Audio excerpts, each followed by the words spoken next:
when we have a joint coaching session with you, the very first question you ask us is, how are the two of you doing? Yeah, I think the beauty is that the two of you have such a voice in the life of your staff. When you speak, they do listen. A lady that did a podcast on corporate culture, and she said that in America right now, that people change jobs every 3 years. Yeah. Wow.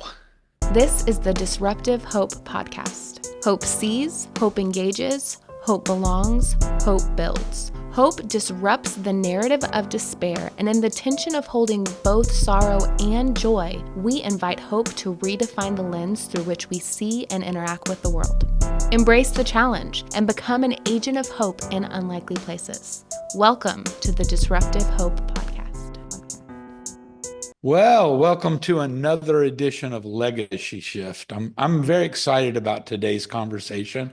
I have with me a friend who's actually been a coach for our organization and my life for over a decade now.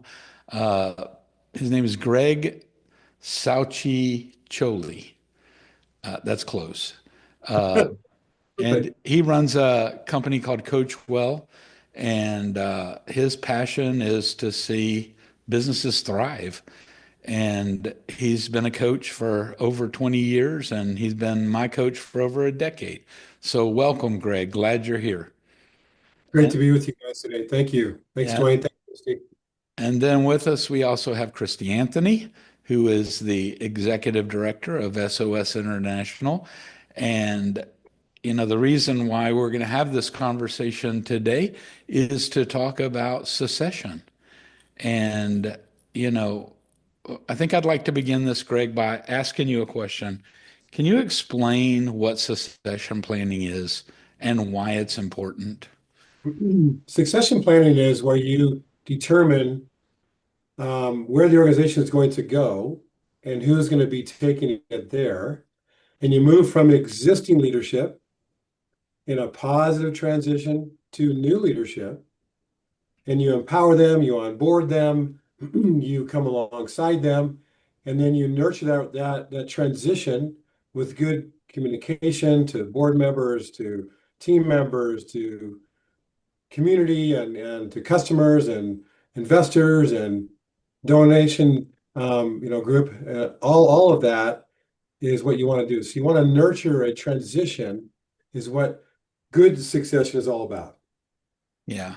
And, you and I were having coaching, and you at some point said we need to talk about this. And then you and I started talking about it for a little while. And it was an entire process for SOS that you walked us through. Can you just explain from your viewpoint, what are like the biggest pitfalls to secession? That's a great question. So what are the biggest pitfalls? I would say the first one is that those who are in current leadership, many times are the founders, have not yet worked through the emotions of what it's going to mean to pass on leadership. Yeah. Probably the number one failure is that they just don't get prepared emotionally. They say, yes, that's important, but they're not really, someone's not come alongside them, or they've not worked through it themselves. And so I really am ready now to do that. That's the number one pitfall. There are several others, but do you want me to mention a few more? Yeah, please. I want to hear from Christie. I think she's amazing, but I know we will in just a moment. Yeah. The next one is that the roles and responsibilities are not clearly defined, put in writing, not reviewed. It's more of, we'll just work it out along the way. And so unless you begin to enter in a scribe process here where you scribe and really build those, you actually have a job description. You actually have the roles and responsibilities on that. You actually sit down with the founders and make sure they approve that. You talk about how we're going to transition from where they are into that new person leading that. So that's another element. The third would be communication about this, usually it gets out in wrong ways rather than good ways. Mm, It comes out back channel like, let me tell you what's happening over there. And that's not good. yeah. You always want to be in leadership. You always want to be driving the narrative, not have the narrative come behind you and slap you in the head. And Yeah. so, because other people will add their own elements to it, they'll spin the narrative. And it's a bit like that fun game we played as kids where you have a circle and you whisper one message to the first person's ear. And by the time it gets to the end, it's entirely a different message. So those are probably the top three, Dwayne. Yeah. So having just gone through this, Christy, and having Greg, really drive this process for us. Thank you, Greg. Uh, you know, as the new person coming in, uh, how important was it to have that objective outside voice that knew what the pathway should be and helped us to do the things that were necessary to make it successful? Honestly, I think it's the only way to actually make it successful. I mean, our consistency of meeting with Greg, his experience, his expertise, his ability to help us navigate the process, navigate the curveballs that come with the process, build out a plan. I don't know how you do it without that, especially in a very healthy way. I feel like he's done a really good job of walking alongside us and asking the right questions. I feel like so much of this has been question and discovery, maybe not from Greg's standpoint, but that's what it's felt like to me Yeah. of, okay, now we need to discuss this. Now we need to plan for this. And so I think it's been absolutely pivotal to the ability to walk this out over time because it's also been a long time. So we're talking about now almost, well, we've all been meeting about it for over 2 years now, right? So it's a sustained season of transition. And so I think it's vital. What Greg has brought to the process has just been such a godsend. Yeah. How long would you say that process has been, Greg? Would you say it's been, me and I had a conversation for 2 years before we actually entered into, the actual secession process with Christie? Yeah, I mean, because of your patience, both of you, we avoided another pitfall, which is people trying to rush this. Yeah. You know, emotions is always the caboose in change management. It always is lagging behind. It always lags behind. You can have this intention and intentional action, but your emotions are always trying to catch up, right? And so I remember several sessions. I was thinking about today before we did this podcast that I looked back at my notes and I could see it was a bit like a heartbeat. There were these steady moments, and there was these quick little moments of, hey, we're not sure how this is working, and help us work through this and work through that. Those are those emotional spikes. And so, you've got to give time for those emotional spikes to work. So that's what I think people want to do. They want to rush it. Oh, and first of all, they put it off kind of like a college paper. They're going to put it out till the night before. They're going to stay up all night and write that paper and drink a bunch of coffee, and then turn in this jumbled mess to the teacher, right? Here, we didn't do that. You guys were so intentional. I followed your lead. I facilitated, came alongside and nurtured, many times just listened. So I think the key was the two of you were not in a hurry. And that was a beautiful thing to see this succession work so well. It is emotional. You've mentioned that a few times. It was especially emotional for me as the founder. Uh, I would have moments where I'd be like, "Oh, I'm not ready to quit doing this. I'm too young to quit doing this." And the truth is, I'm not. I haven't quit doing this. I have a different role, which you've helped us to define, and actually, I'm finding a lot of fulfillment and freedom in that. But it was emotional for me to get there. I was on a board of another organization that transitioned, and it was described there as going to a funeral and a wedding. all at the same time. And it felt a little bit like that, but not really. I mean, we have great leadership following us at SOS. What was the emotional part of it for you, Christy? Um, well, you guys both know this well because y'all walked this process with me. Um, Funny enough, there is a little bit of grief because I've gotten to walk with you and mom, and also with our existing CFO at the time that retired last year in building ministry for so long. And I did it because I loved it. And by my saying yes, I was agreeing to facilitate change that was going to mean more work for me, and big adjustments. And it's a beautiful thing because it's going to mean that the continuing on for a new season and new people to fill those roles. But there is that grief of like, oh my gosh, I'm still going to be doing this, and the people that I love doing it with, they're gonna transition. So I have had that emotion that I've had to work through. Definitely some fear in the midst of it of just what am I stepping into and how in the world does this work? The kind of the uncertainty of I have a different leadership style than you have. And those are some of the conversations that we had early on is like, hey, I can't lead like that. That doesn't fit with my style. How do I, and everybody being willing to lean in and allowing me to have my leadership style. But then also, I mean, honestly, if I look back on the last 2.5, 3 years, I think the biggest challenge and emotion, I don't know if it's an emotion, but it's come out in an emotional response, right? It's been the commitment to growth. Like I have had to grow in ways that is uncomfortable and hard at a tremendous learning curve. And there's been the grace for it. So I don't know what you call that emotion, but just okay, we can figure this out. Maybe it's that fear over faith of like one step at a time, we're going to lean into the uncertainty and I can bring what I can and we're going to solve this. And so I don't, I don't know what that emotion is, but it's been a very real challenge in the midst of it. Yeah. Greg, as an organization, we've been talking about clarity. Um, and, you know, one thing that's difficult about clarity is it identifies what has to be changed. Uh, and sometimes we don't want to change, all of us don't at some point.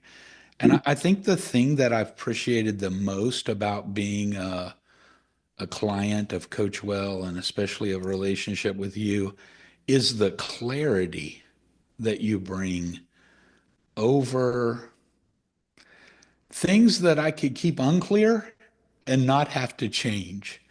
But I've always appreciated that clarity. Uh, and you mentioned, in the pitfall part of it, you mentioned not only the emotion, uh, but also the the fact that sometimes we want to wait until the last moment to do it.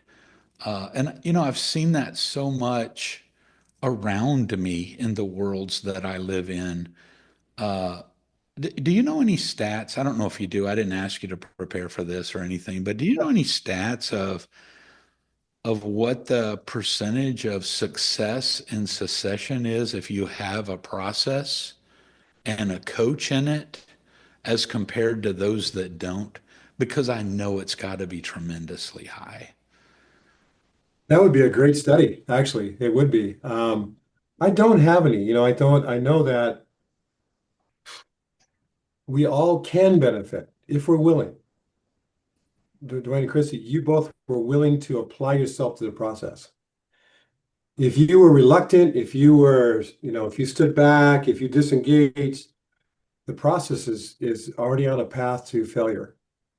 So I think the key is that if the parties are willing to engage with a facilitator like myself, they're obviously going to have better success. It's going to work. Just like, the average Olympic athlete has anywhere from 3 to 5 coaches. That's how they get to the gold medal. They don't get there on their own, right? I mean, they've got a flexibility coach, they've got a nutrition coach, they've got a coach, 2 or 3 coaches within their specialty. And that's a difference between, a second or two, which is the difference between a gold medal, silver medal, or no medal at all. Right? So I Yeah. think the key is that I know it works, but that would be a fascinating study, actually. Huh. Actually, I'm going to write that one down because I actually may do that because that could actually help us when we talk to people, talk about the success ratio compared to if you don't have a facilitator, what that success ratio is. Yeah. I'm actually going to look into that. On this particular podcast, we've been talking a lot about family businesses and family working together and those dynamics. Of course, Christy is my daughter. How do you see that dynamic creates challenges or creates opportunities in a succession? Uh, Or do you see that affects it at all? It's just the same process and the same challenge, no matter if you know each other or not. I mean, obviously you would know them, but family or not. Can I give you a yes and yes? They're Yes, please. it's they're you know the dynamic with family is we don't want to destroy the relationship. I mean, this is your daughter, right? Yeah, This is your prize here. We don't want to destroy that. You have other beautiful children as well. I mean, you don't want to wreck that. So whew, that has intrinsic danger, right? Where yeah, if you bring someone else in, there's another danger. The danger is of the unknown. You know Christie's character. You've seen her, she's grown up with you along your side in India to yeah, US, and how she responds in situations. Um, she's stable. She has great character. I mean, I could go on about Christie. I mean, I could talk a whole podcast about Christie. But I would say that, you know, there's really danger on both sides. It's just the biggest danger in a succession with family is that you can destroy the relationship. So I've seen it happen many, many times. Unfortunately, it has happened. I yeah. know of a situation right now where the family members are suing one another. Mm. They're separated, and they've been suing each other now for 6 years. Wow. There's been unexpected deaths on each side of the family. They're having to decide whether they go to marriages or go to weddings, whether they go to attend that. Do they attend a ceremony? Is it worth it? No way. Not in my opinion. Mhm. Money in business or money in ministry is not more important than family. Mm. So I guess I would just say that there's danger on both sides. I've helped another family have a very successful and a very large company. Move from the founding father to two sons, Wow. one on each different divisions of the business. And this is over a $200 million company. So it's very, very Wow. large. So, and then the dynamics of the brothers are their different personalities, right? So one's an Yeah. introvert, one's an extrovert. So I'm having to navigate succession with an extrovert and introvert from a founding strong father in two different companies inside this large, business. That one I should write a book about because that one was a fascinating journey. Yeah. Wow. I will Great. say they're Go ahead. doing so well though. Yeah. Good. Christy and I were talking before.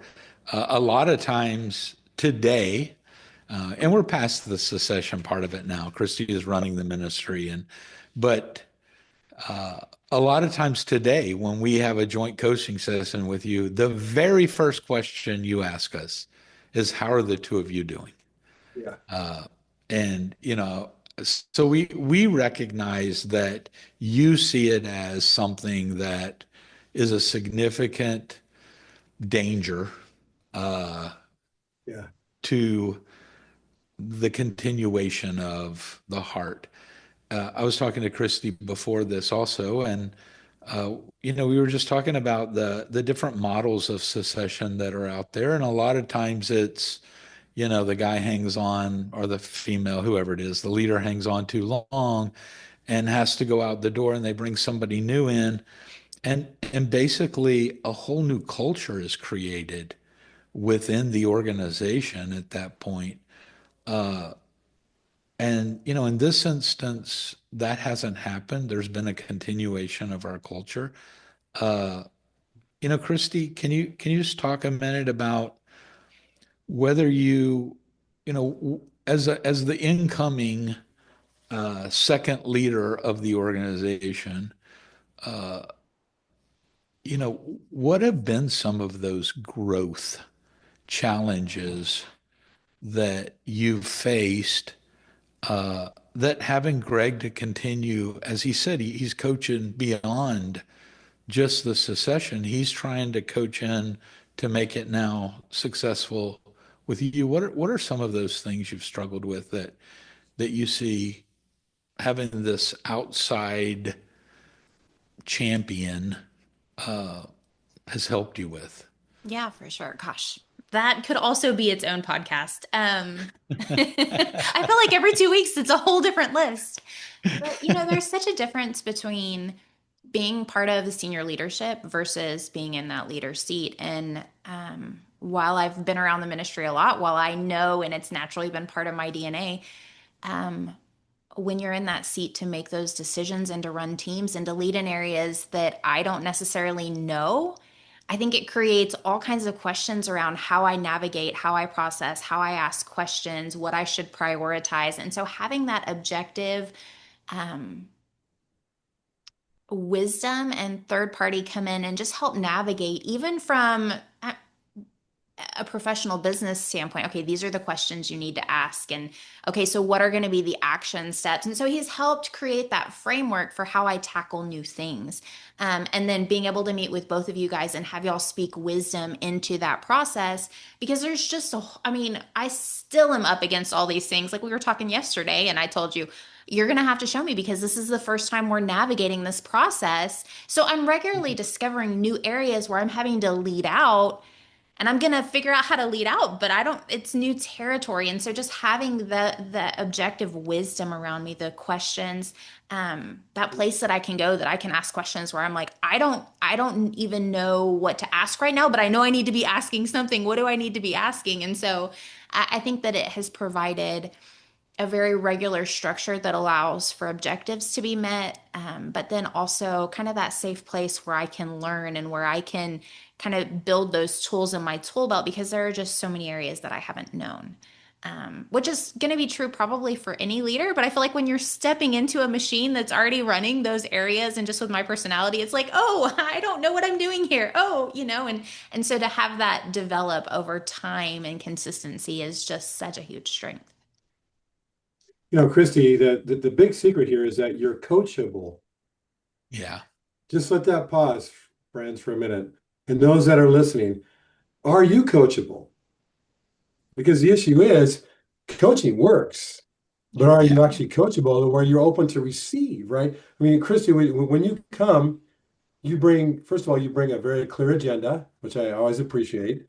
You've got clear questions, you've got, and we always pack it in, don't we? We always pack it in. We do. Sometimes to the very last minute. We have 17 hours of topics to talk about in an hour. But I love it. But Christy's going to squeeze every drop of this out of that. But I love that. I love that posture. That posture this is an important thing in succession, if not in life, that you have that posture of, I want to learn. I want to grow. I want to better myself. I'm open to your counsel. I mean, that's just a coach's dream. And it draws more out of me, right? I feel like I'm better coaching you because you draw out of me the best as well, because you're open. Then we have two of us in there, and tremendous things happen. Same thing happens with Dwayne over the years. We've been together so long, and there's always something special, wasn't there, Dwayne, that came out of our coaching? There's always some kind of, wow, we didn't expect that. But, when you get great people together who care about one another. So thank you for your openness, Christy and Dwayne, both of you. Thank you for being that posture of humility to be able to receive. And man, that goes a long way in succession. Talking about our topic today. Yeah. Well, I mean, I've said this many times, but you coaching SOS has been like the most tremendous decision. I struggled with little bitty things when we first started, like, do I need an assistant? Now I don't want to do anything without an assistant. Yeah. You definitely have taken me on a journey and SOS on a journey. And I just want to say to anyone who's listening to this podcast, if you have a business, if you have a ministry, don't make it one generational. Now, of course, there's some people that want to take a business and sell it and cash out. That's totally understandable. I happen to know that Greg will go on that journey with you too, and do very well at it. But you can't start secession discussion and planning too early. In fact, I was in my late 50s when we started talking about this, Greg, uh, which, once again, the emotion of that was no. Yeah. But but yeah, the beauty of it, right? So now I see SOS growing. I see a new team that's developed. I see, just tremendous things happening all over the world. Yeah. Uh, and that's because of your care. And so thank you for doing that. You're welcome. It's been Yeah. a pleasure to me. Yeah. Christy, you gonna say something? Well, I just had one observation about that journey because I think sometimes when you think of succession planning, you think of retirement and moving on. And I think in our instance, like Dee said at the top of the podcast, it's been stepping into a new season for him so that we could have that longevity. And I think that, sometimes you go in thinking, oh, I have to be retired. Oh, it has to look one certain way. And that's where the beauty of objectivity comes in, is that, Dee gets to spend however long he wants in those sage years speaking that wisdom, taking that the depth of wisdom and knowledge on partnership and development and all of these incredible models, right? And now he gets to use it in a new season. And so I think sometimes we kind of can be too black and white about what succession planning looks like. Whereas what I've watched you model and what Greg's helped us build is something that really allows you to lean into a new season, right? It's not been like a forcible. And so I do think that there's the beauty of that. And sometimes we can be a little bit too, oh, he's just retiring, instead of recognizing the seasonality of what we're called to and the beauty of those seasons. So I've appreciated walking. I know that that's probably not as clean of a process as maybe Dee would have hoped. But I think it's beautiful, right? That you're able to lean into a new season and develop new things and still use all the things, that it's a continuation, a continued building. So. Yeah. Yeah. I think Christy, I think you're dancing on the edge of the topic that is hitting me right now when you say this, is stewardship. Yeah. You know, it is stewardship. Succession is good stewardship, whether it's in a ministry or it's in a business, nonprofit or for profit. I'm a founder myself, and am I being a good steward of what, in my opinion, God has given me to do to now pass on? Yeah. He called me to be a founder. Christy, you are a maximizer. Okay. So there are founders that then move into, we need to bring in maximizers that are now going to take this foundation and maximize it, right? Grow it and expand it. And so I guess I would have this appeal out there from our podcast today to anyone in this position. Think of that as a stewardship move. Succession is not, I'm failing, I'm leaving, I'm done, I'm tired. Even though some of those, you may feel those things, we all do at times. But think of it as more of a stewardship move where I'm going to pass on all this hard work so the momentum continues. And other people get to bring their talents and abilities, creativity and innovation in, and look out, who knows what can happen. Mm-hmm. Yeah. So True. I think that's what I just would want to say, since you just made me think about that, Christy, about the stewardship side of this succession component. That's I awesome. I That's the right uh, word I was for on it. a meeting yesterday, and we've all heard this for a long time, that good leaders try to work themselves out of a job. And wow, it's true. They do, but it's a difficult thing Yeah, to actually work yourself out of a job. But I mean, it's like you just said, that's good stewardship. That's what the Lord wants for yeah, sure from us all. yeah. So couldn't be prouder as a father of what Christie is doing and what SOS is doing, but also as the founder and leader of SOS, I couldn't be prouder of what they're doing. It's amazing for sure. Thanks So for trusting me on this journey. It's an honor. And I know that we're all in it for the kids that we get to help. And I know that that's both of y'all's heartbeat as well, right? And that's ultimately help Yep. guide this process is we're all passionate about eliminating vulnerabilities and helping at-risk children. And so it's exciting to see what God has done and then also to dream about what's coming is really, really fun to be a part of. yeah. Yeah. Is there anything that either one of you would like to wrap up with? I would say talk about some of the practical steps. I think that might be helpful for our listeners today. Is, what are some of the practical steps? Christy, if you had to look back now and think, oh, okay, here were some of the practical steps that Greg took us through. What would just see? Let me just, this is a pop quiz. Don't you love those in school? So on this pop quiz, what are some of those steps that you remember were practical that we took that were that were milestones along this journey? What would you say those were?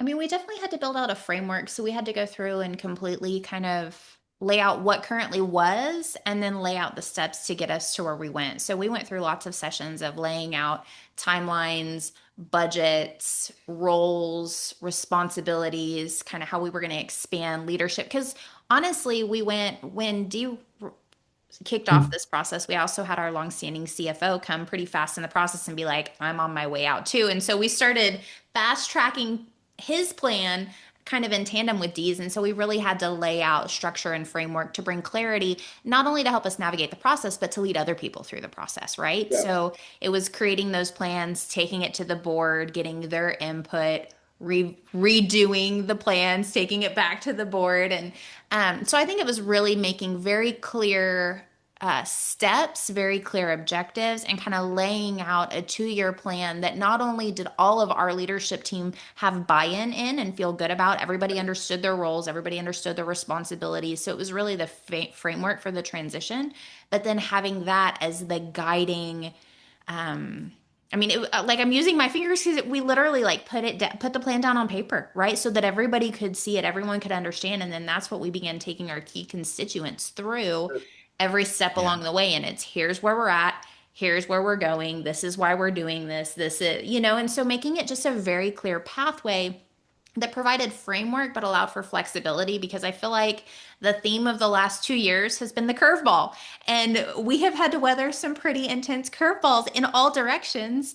But having that framework has allowed us to navigate those curveballs in a way that everybody is real clear on. And it was good because right before we went through this process, we took a season and really clarified our values, our see, engage, belong, and build. And I feel like that has been really critical in this season to help guide this process. And we've spent a lot of time building that into our team around how, okay, these are still our values. It's still our mission. It's still our vision. It's still our values. And Yep. how do we embrace those as we transition into this new season?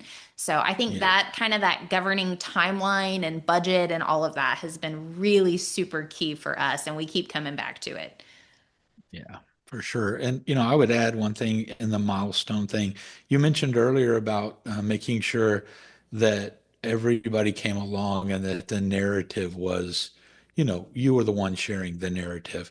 And I think you did a really great job, Greg, of preparing us and helping us to engage our board, our donors, our staff at different levels Right. just because you know you helped us to be able to that other people could go on that journey with us. And Yeah. really, when I look on the other side of it, everybody went on that journey, Yeah. which is amazing, right? It's amazing. Everybody's going through the change process. Succession is change management. So Yeah, everyone's going through it together at different levels. right? Yeah. And so the plan helped guide us. We knew that, okay, pause here for a moment. We better do some communication here, right? Mhm. So we better consolidate, do some communication, get some agreement, let them weigh in so they buy in, right? Which is really critical. So yeah, I mean, everybody was working through a change management process. I think the beauty is that the two of you have such a voice in the life of your staff. When you speak, they do listen. So there's another little secret here. A seed bed of trust is really critical to all good succession. Hmm. Don't jump into succession unless you fix that foundation of trust.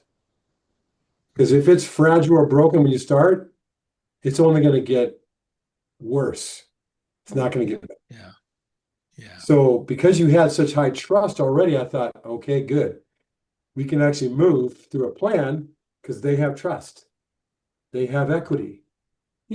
As leaders, we all have a bank account called trust and influence. We need to know, is it does it have good funds in it? Is it depleted? Are we getting a red notice? Like you're out of sufficient funds in this account. So we need to know that. So I think from we have a lot more coming out. If it's okay to go for a couple minutes here, this is Yeah, good. change only moves at the speed of trust. It will not move without trust. Hmm. I don't care how powerful of an engine you put in there or how much you demand, it won't move. And people will give you consent. They'll give you this like nod in their head, but they're not with you. So, Greg, Yeah. if there's a leader listening that doesn't know if they have enough trust in their organization to kick off this process, what are some questions that they would ask to determine where they're at in that trust process? First of all, I found that they really do know. So the answer is no, you don't have enough trust. Clarity brings about change. You should already know. They're just trying to do I don't see it, I don't look at it, it doesn't exist. They're trying to do that avoidance. They usually know. Yeah. If your back door is active with people leaving, you have a trust problem. Hmm. Now, there is transition. People pass away, people move, spouse. I mean, there are things that happen. Okay. But if your back door is a revolving door, you have a trust issue. That makes sense. For And you sure. probably have a centralized leadership issue where you don't trust your people enough to give them enough authority. Therefore, you frustrate your top people and the talent leads because they can't contribute. Boy, there's a lot we could unpack right there. Right there. That's like a 7-day podcast marathon right there. But Yeah. what I would say is that if you don't know, you've got to sit down and interview your people in a safe environment, off campus, out of the office, at a coffee, breakfast, or lunch or dinner, and ask them, how is it to work with me? Yeah. How is it to serve in this organization? If you could change anything, what would you change? Do you trust me? Whoa. Now, you better be ready with some antacid in case, so you can handle that because you're going to get some feedback. Yeah. But it's invaluable, right? Mhm. So some of the other practical steps I would mention, my friends, is that we started to engage the ever scary outsourcing. Remember that? We started talking Yes. about outsourcing. Yeah, we did. That And I was a whole remember thing. what's that, Christy? Go ahead. That was a whole thing.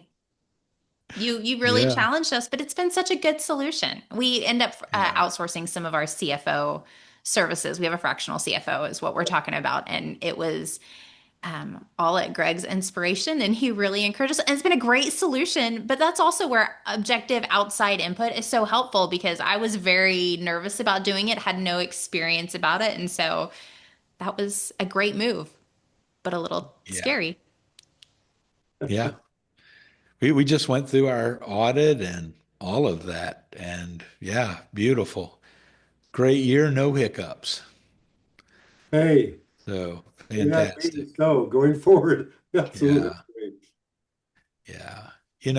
Speaking of what you just said about people leaving in that revolving back door, we were having a discussion in our lead team yesterday about corporate culture, and we were defining it as clarity of who we are and clarity of how we work together to accomplish our mission.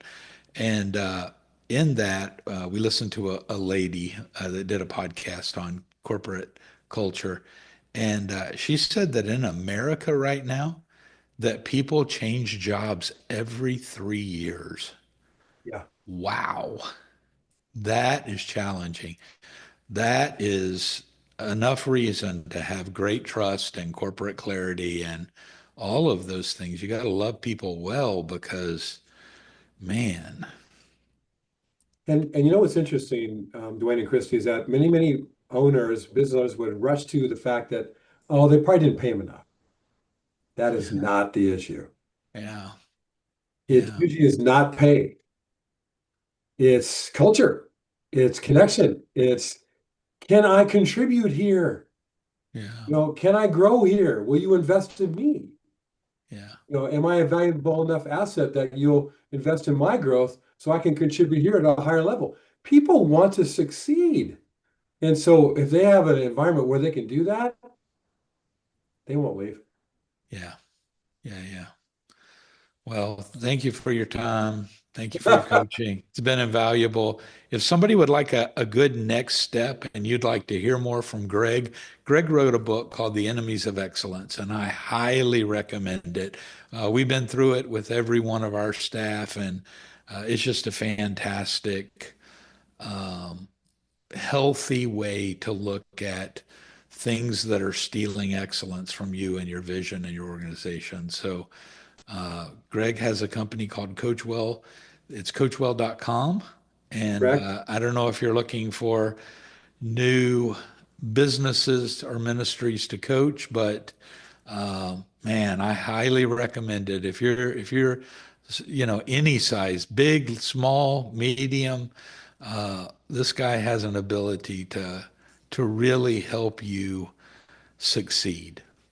Mm, And so if you'd like to interact more with Greg, I would suggest those two places.